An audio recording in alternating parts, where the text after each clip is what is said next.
Okay, so good morning class. So we're here in front of you to discuss our topic for today, entitled School Policies, Functions, and Implementation.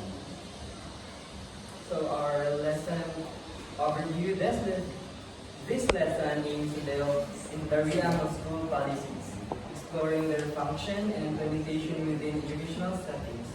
It will discuss the significance of school policies in shaping the organizational structure, fostering a conducive learning environment, and addressing various challenges within schools for our desired learning outcomes.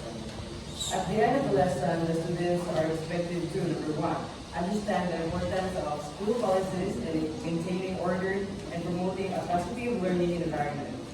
Second, analyze the function of different school policies, such as disciplinary policies, academic integrity policies, and safety protocols. Last one is evaluate the effectiveness of school policies in addressing contemporary issues and adapting to changing educational landscape. So everyone, Mr. Hinayan, for you, what is school policies?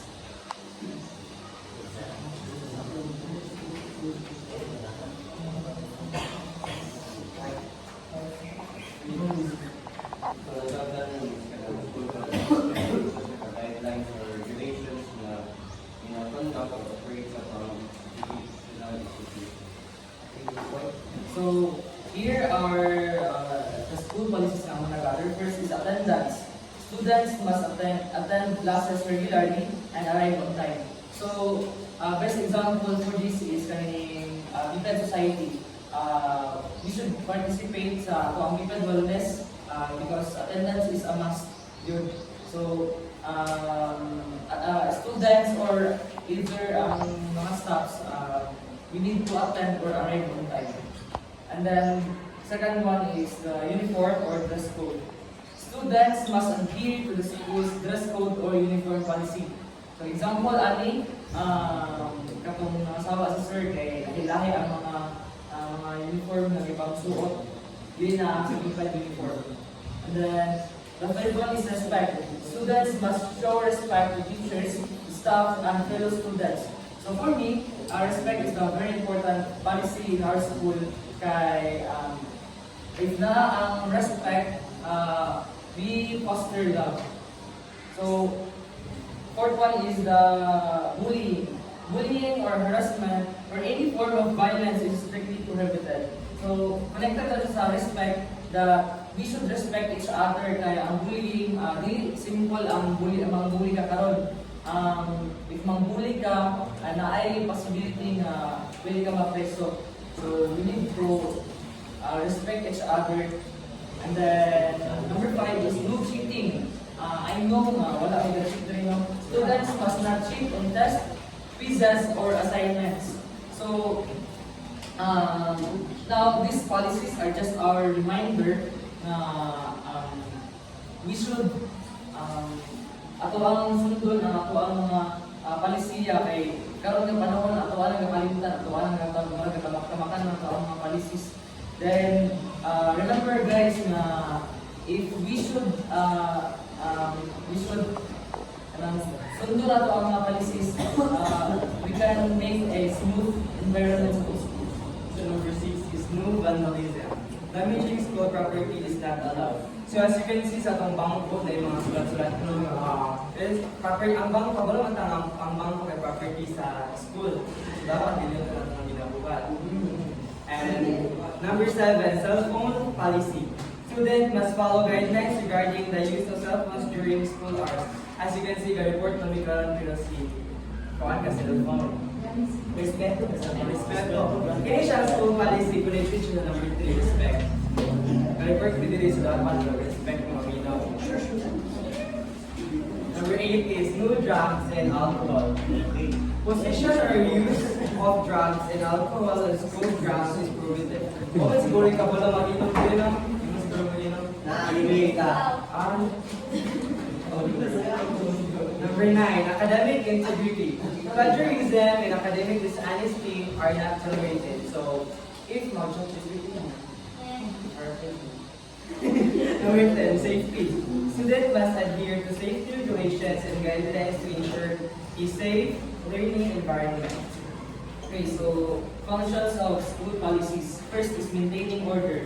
School policies establish clear expectations for behavior and conduct, helping to maintain discipline and order within the school community.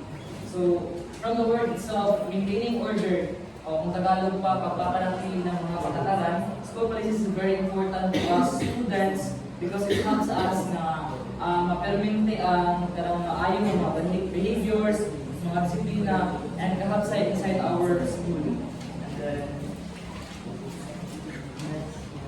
next is promoting safety. So promoting safety, policies related to safety protocols, emergency procedures, and crisis management ensure well-being and security of students and staff.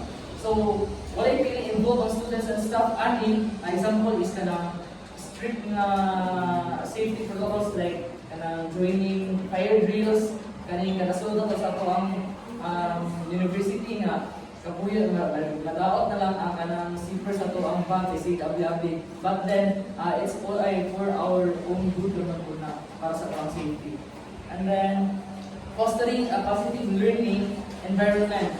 Policies that promote inclusivity, respect, and diversity contribute to creating a supportive and welcoming atmosphere conducive to learning.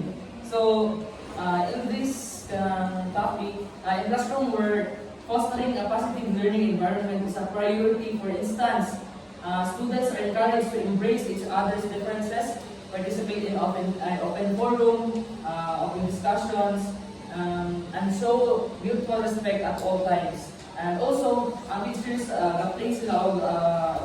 play a crucial role by understanding, fostering love sa students. Then addressing challenges. Policies addressing issues such as bullying, harassment, and discrimination provide mechanisms for addressing conflicts and ensuring a safe and respectful environment for all members of the school community. So it is very important to address challenges in our school.